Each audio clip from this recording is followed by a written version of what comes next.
이광재 의원 나오셨는데요. 안녕하세요. 네, 안녕하세요. 네. 뭐 의리의 대명사 아니겠습니까? 이광재 의원 그러시면. 우리 방송하고 좀 의리가 있으시잖아요. 아니, 대답이 좀. 감사합니다. 네. 좋습니다. 자, 대선이 끝났는데 지방선거 때문에 제일 또 복잡하신 것 같아요. 요즘 어떻게 지내십니까?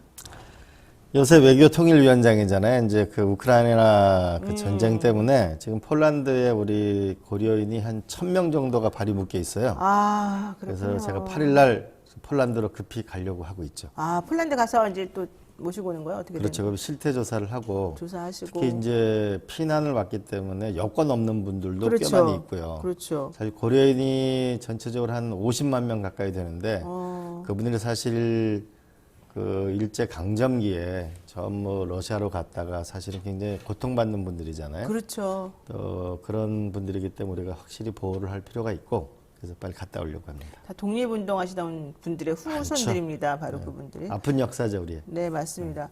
자, 거기는 지금 근데 어쨌든 우크라이나 대통령한테 푸틴이 땅 내놔라, 친러 사람들이 모여있는 여기 땅 우리한테 내놔라 이거잖아요. 아, 정말 이 땅 따먹기를 아직도 하고 있는 건데 처음에 우크라이나 대통령이 절대 안 된다 하다가 지금은 좀 분위기가 달라진 것 같아요. 전쟁을 계속할 수는 없으니까 좀 협상해보자라는 것 같아요. 네. 근데 이런 게 현재와 같은 세계에 맞는 말인지 모르겠어요. 현재와 같은 시 요번에 교훈은 아마 돈바스 지역하고 일부 네. 지역이 아마 옛날 자치권을 줬던 부분이 그렇죠. 아마 러시아와 영토화하려고 하는 부분으로 아마 협상을 하고 할 것 같습니다. 근데 요번에 우리가 깊이 깨달아야 될 거는 21세기도 전쟁이 일어날 수 있다는 거. 그래서 우리 스스로 누구도 넘볼 수 없는 우리도 확실한 안보를 갖춰야 된다는 거. 또 하나는 이런 전쟁이나 군사적 위협이 왔을 때 얼마나 비참한 일이 생기는가. 거기에 대해서 우리가 균형 잡힌 외교를 가져야 된다는 이 두 가지가 우리한테 깊은 교훈을 오고 있는 거죠. 그래서 당선자가 선제 공격, 선제 타격 얘기했을 때 우리 국민들이 다 깜짝 놀랐던 거잖아요. 예, 안 그러시겠지만 남의 나라의 상황 보면서 또 타산지석으로 삼아야 되겠습니다. 자, 문재인 대통령하고 윤석열 대통령 당선인 회동이 있었습니다. 근데 여기에서 뭐 용산 기지로 집무실 이전하는 것 협조한다라고 말을 한 것 같은데요.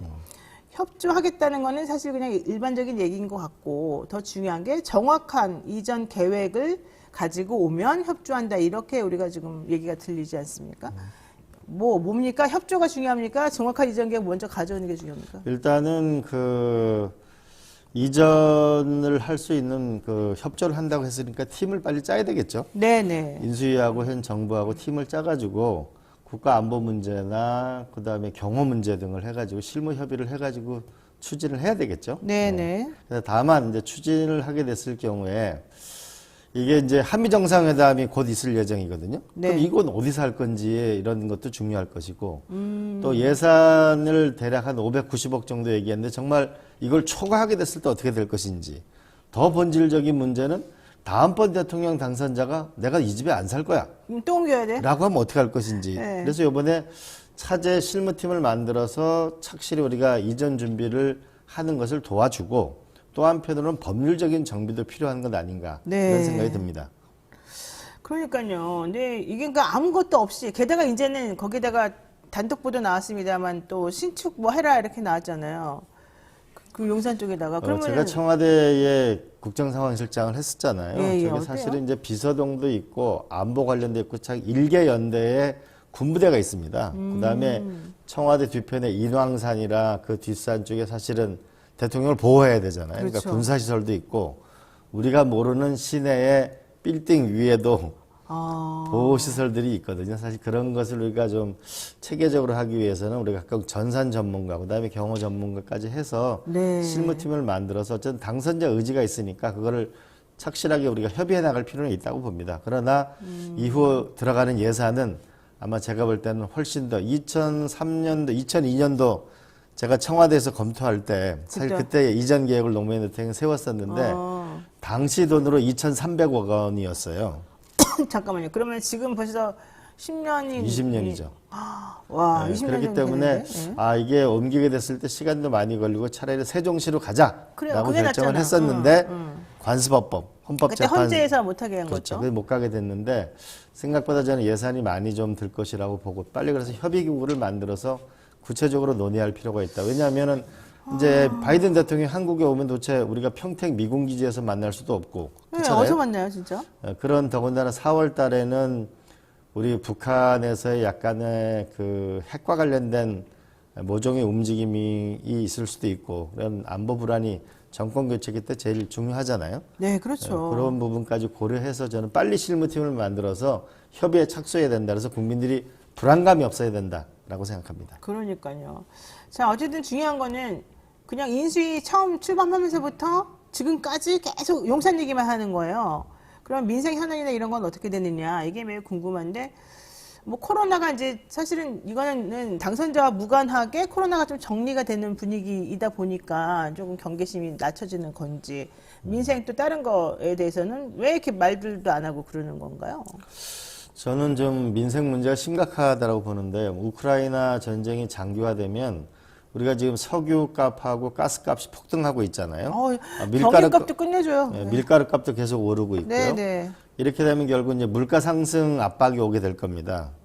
그리고 저는 스태그플레이션을 굉장히 우려하는데요. 그리고 네. 또 한편으로는 공급망에 차질이 있을 수도 있고요. 네네. 그럼 이제 또 한편으로는 이런 물가가 오르는데 우리가 그 코로나에 이제 만약 50조 추경을 하게 되면 통화량이 또 증발하게 돼 있거든요. 네. 그러면은 결국 인플레이션이 일어나게 되고 통화량이 많으니까 금리를 또 올려야 되거든요. 그렇죠. 그렇게 되면은 코로나 때 굉장히 장사가 안 돼서 빚을 진 분들이 많은데 대출이 많이 나가는데. 그런데 그럼 이제 금리를 올리게 되면 또 압박이 오잖아요. 그러면 경제 성장에서 뭔가 새로운 모멘텀이 있어야 되는데 이걸 아직 마땅한 게 보이지 않기 때문에 저는 뭔가 이 물가 상승과 금리 문제, 그다음에 새로운 경제 성장 엔진에 대해서 강력한 기반을 만드는 인수위가 되기를 정말 저는 희망합니다. 그러지 않고는 네. 우리가 IMF 이후로 출산율이 급격히 떨어졌거든요. 네, 맞아요. 0.8인가요? 이제 결국은 그 IMF라는 게 결국은 살기 어려워지니까 애 낳기 힘든 거 아니잖아요. 네. 애 낳기 힘들어진 거죠. 네. 그러니까 지금도 결국은 일자리와 주택 문제 부분에 대해서 뭔가 획기적인 대책을 내놓는 인수위가 돼야 하지 않을까 싶습니다. 그러니까 애를 낳을 수는 있는데 키우지 못하니까 사실은 엄두가 안 나는 건데 그렇죠. 다 모든 게 다 돈이에요, 정말로. 이게 예상했던 거랑 틀려서 그래요. 저도 마이너스 통장 썼는데 사실 저는 좀 금리를 많이 대우를 받는 편이었거든요. 2점 몇 %대여서 시작했는데 지금 4점 몇 %까지 올랐어요. 그래서 이번에 저는 정부조직법에서 그 국가 재정 개혁을 대대적으로 해야 된다. 우리가 1년에 600조 원을 쓰고 그렇죠, 그 정도 쓰죠. 산하기관이 또 600조를 쓰거든요. 네, 1200조를 쓰는데 이제는 이 예산이 들어가면 일자리를 정확히 몇 개를 만드냐. 그다음에 이제는 보육 교육은 국가가 책임을 져야 한다. 네네. 그리고 세 번째로는 주택 문제 어디까지 이게 인생이 매달리게 살 수 있는가. 우리가 그렇죠. 이 문제를 국가가 이제는 재정의 최우선순위로 이 보육과 교육과 주택 문제는 해결을 해야 된다. 그래서 저는 네. 이러한 정부 조직법을 대대적으로 만들 필요가 있고 네. 또 한편으로는 많은 분들이 이제 이 노후에 대한 걱정이 많잖아요. 네. 근데 제가 이 기재위원으로 많이 연구를 해보니까 우리가 갖고 있는 전체 국가가 갖고 있는 땅, 그 다음에 국민연금, 교원공제회 이런 걸 따지면 한 2천조 원, 전체 5천조 원쯤 돼요. 국민 1인당 1억 원씩 돼요. 자산이 5천 그렇죠. 정도 되는 거군요. 그래서 국민 네. 재산청을 만들어야 된다. 그렇게 해서 이제 재산청? 제대로 된 보육, 교육.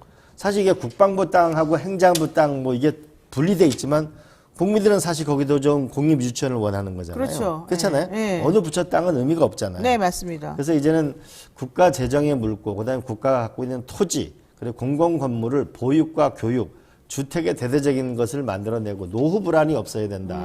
그래서 저는 이 국민재산청을 만들고 우리가 넷플릭스에 나오는 혹시 지정생존자라는 영화 네, 보셨어요? 네, 봤어요. 보셨죠? 네. 거기 보면 거기 갇힌 장관 이름이 주택도시부 장관이거든요. 맞아요. 네? 이제 우리 여태까지는 전부 베드타운만 공급했거든요. 그랬죠. 이제 예. 그게 아니고 일과 우리 집이 함께 있는 그런 것을 함께 공급하는 주택도시부 건설을 할 필요가 있겠다. 알겠습니다. 민생이 중요하다고 생각해요. 그러니까 민생에 좀 신경 좀 써달라. 일자리, 이런 얘기죠. 보육, 교육, 주택, 일자리, 노후연금. 교육, 노후연금.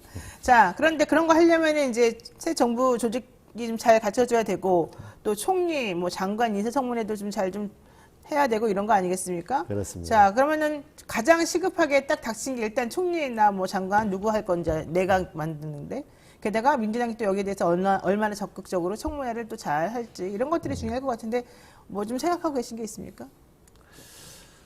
저는 우리가 그 조국 교수 일을 겪으면서 국민의 네. 눈높이가 굉장히 날카로워져 있어요. 맞아요. 그래서 네. 아마 인사청문회의 문턱이 굉장히 높아졌을 거다라고 생각합니다. 그럼 이거를 극복하려면 저는 결국 인사가 만사라고 보는데 네. 우리가 노무현 대통령이나 김대중 대통령 노력을 많이 했을 때 인사위원회, 인사혁신위원회를 대대적으로 좀 강화해서 정말 이제 진영 인사가 아니고 진용 진용? 일을 네. 할 수 있는 진용을 갖춘 진용 인사를 아. 좀 제대로 된 사람을 국회로 보내는 것이 저는 중요하다라고 네. 생각을 하고 네. 그렇게 할 일은 전혀 없겠지만 저는 대통령 당선자가 몇 사람의 그 추천을 받잖아요, 총리를. 그렇죠. 네. 그러면 국회의장한테 국회에서 적어도 한 몇 사람 보태가지고 한 3배수로 추천해 달라. 라는 이런 요청을 하게 되면 훨씬 더 품도 크고 우리가 좀 새 정부가 출범하는데도 좀 협조적인 분위기가 되지 않을까요? 좀 그런 담대함이 있으면 좋지 않을까요? 그럴까요? 과연 이 상평책 쓴다는 게 쉽지 않은데 저는 그래서 문재인 대통령 그런 거 쓰다가 조금 인사에서 좀 고생한 거 아닌가 생각이 들기도 하고 좀 그렇습니다만 자 어쨌든 좋습니다. 신구 권력 충돌이 결국 국민에게는 불행한 일이 될 테니까 우리가 좀 전향적으로 좀 상황을 좀 바꿔야 될 필요는 있을 것 같습니다. 자. 조금 이제 관점을 좀 달리해서요. 이번 대선 이후에 김영춘 전 해양수산부 장관이 갑자기 정계 은퇴한다 그랬어요. 저는 깜짝 놀랐어요. 그리고 또 송영길 우상호 의원은 물론 이제 선거 패배에 대한 책임을 지고서 말하는 거긴 합니다만 차기 총선 불출마한다 이런 선언도 사실은 하고 있는데 그래서 이제 우리가 586 그룹이라고 하는 이 86 그룹에 대한 용태가 당연한가 이제 이랬는데 또 서울시장 후보 나갈 사람 없으니까 송영길 대표 나와라 막 또 이러면서 지방선거를 앞두고 다시 또 역할론이 나오고 있단 말이죠. 지금 우리 이광재 의원님 또 강원도지사 지금 나가달라고 얘기하고 있잖아요. 사람들이 어떻게 보십니까? 저는 이제 586이 70년대, 80년대 대학을 다닌 사람들이잖아요. 네. 근데 이제는 70년대, 80년대 생들이 대거 등장할 때가 저는 왔다라고 생각합니다. 70년대, 80년대 학번이 아니라 70년대, 80년대 생이 그렇죠. 출생한 사람들이. 그래서 예. 이제 결국은 새로운 세대 교체가 저는 그 물꼬를 터줘야 되는 것이 결국은 586의 역할이라고 보고요. 그렇죠. 근데 이번에 김영춘 선배가 중요한 말씀을 하셨는데 이제 거대 담론 시대에서 생활 정치로 넘어갔다라는 얘기를 했거든요. 네. 결국 이 얘기는 뭐냐면은 이번 대통령 선거를 보게 되면 이제 국민들이 원하는 거는 뭐 거대 담론보다는 우리의 일자리가 어떻게 되느냐, 그렇죠. 예. 우리 집 문제가 어떻게 되느냐, 우리가 노후연금은 어떻게 되느냐. 어떻게 먹고 사냐 안정적으로. 그렇죠. 이게 중요하죠. 결국은 이제는 국가가 세계 12국가면 우리의 삶도 세계 12국가가 되게 해달라. 라는 것이 달라졌기 때문에 그렇죠. 이제는 선과 악의 싸움이 아니고 누가 더 유능한 정치를 하는가라는 전환점이 왔기 때문에 저는 이제 민주당도 새로운 세대로서의 70년대, 80년대생이 대거 등장하는 것도 필요하지만 또 한편으로는 김영춘 선배가 얘기했던 생활정치, 즉 이제 국가가 12국가면 국민의 삶도 세계 12국가를 만들어 달라라고 하는 부분에서의 근본적인 전환, 정치의 전환을 만들 때가 왔다라고 네. 봅니다. 그래서 강원도지사 나가신다는 건가요? 잘 모른다는 건가요, 아직은?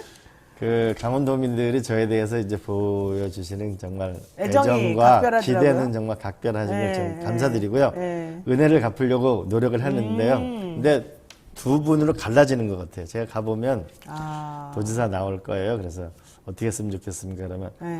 강원도를 발전시켜서 나와야지. 네. 또 한쪽에서 아니 지금 중앙정치에 지금 더 성장을 해야 될 텐데 그러면 두 분들이 막 다투시거든요. 그러면 제가 인사하고 다음에 뵙겠습니다. 그러겠죠. 네, 아직까지는 고민이시다. 이렇게 보는 게 맞겠네요. 송영길 대표가 지금 뭐 경기도 지사가 누가 되냐가 매우 중요할 것이다. 이게 첫 번째 우리들이 알고 있는 거고.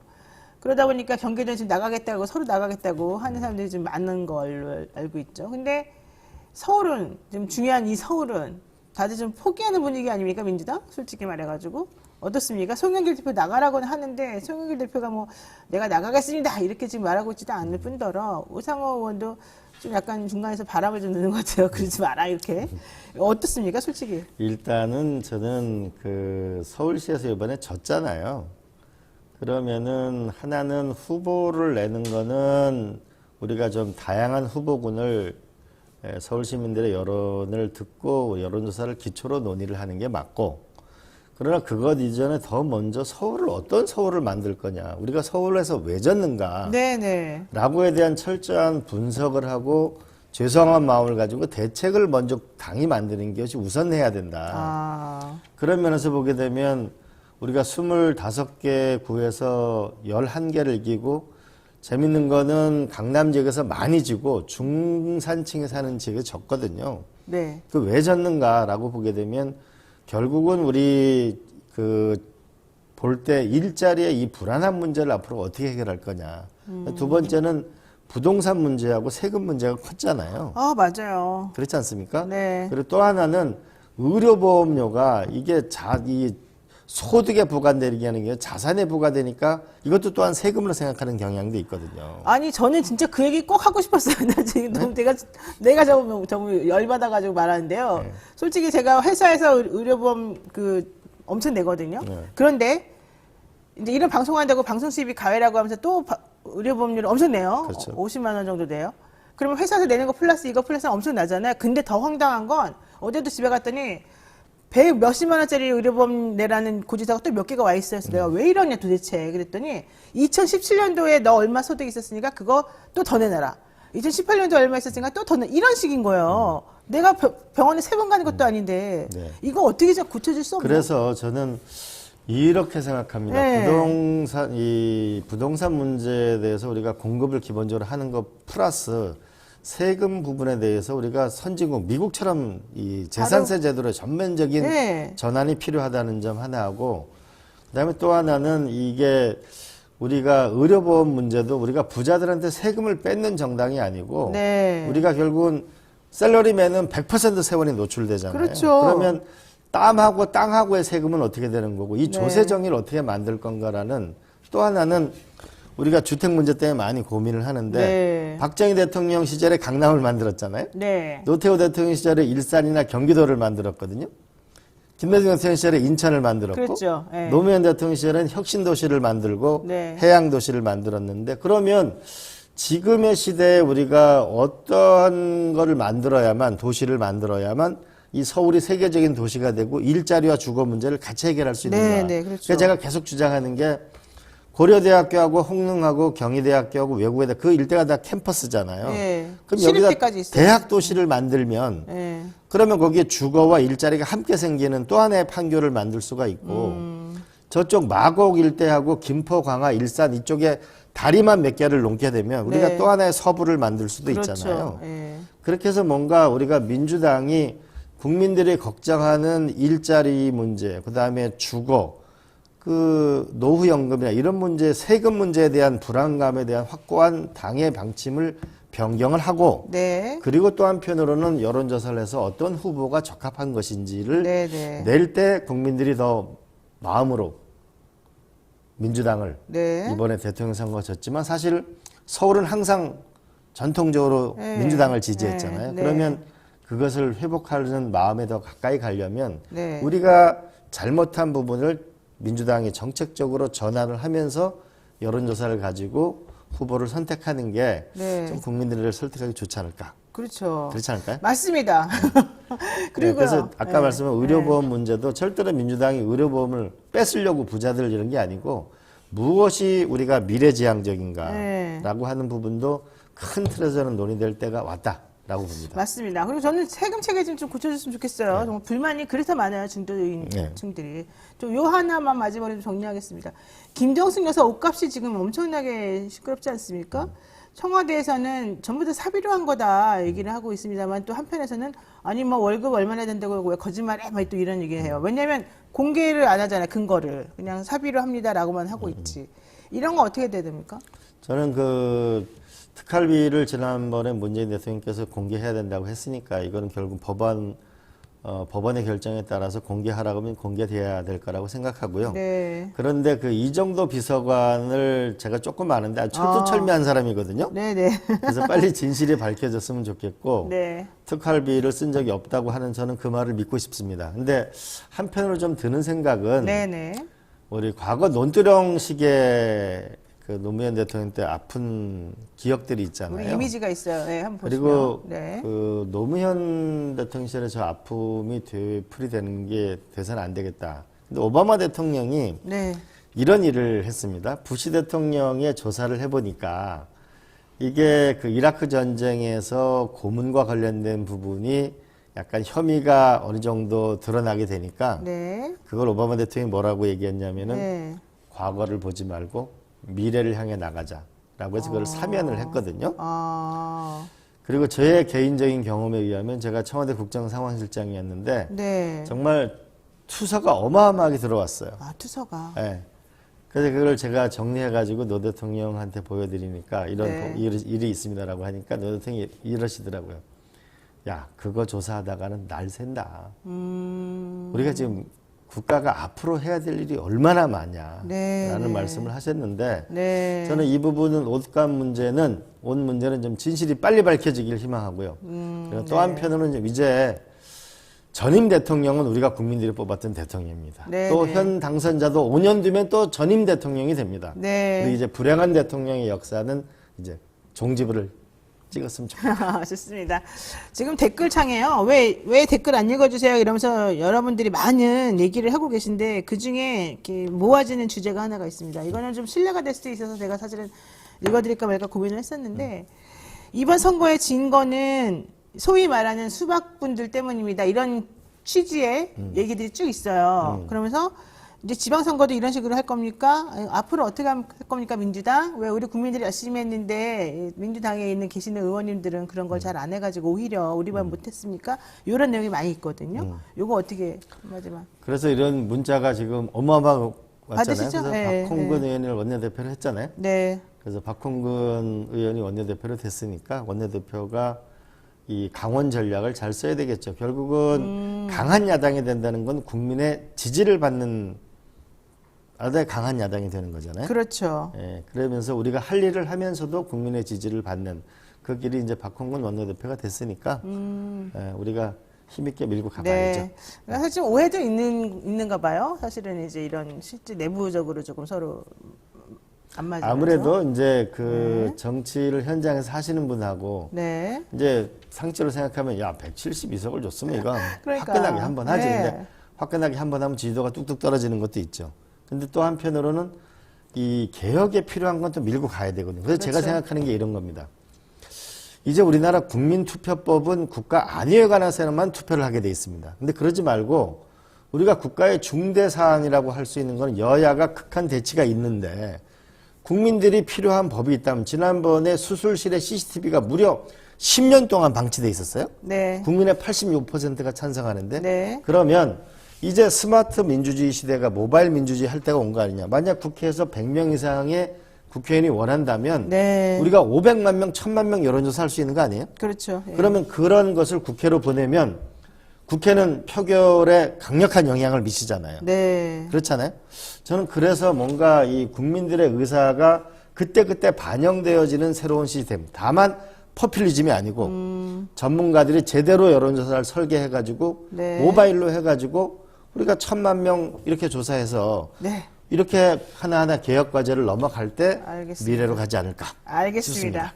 민주당 스스로 좀 많이 반성도 하고 앞으로 또 대신에 서로 믿고 협조하는 분위기도 만들고 이래야 된다. 이런 말씀인 것 같아요. 네. 이광재 더불어민주당 의원하고는 여기까지 말씀 나누겠습니다. 오늘 고맙습니다. 네, 감사합니다.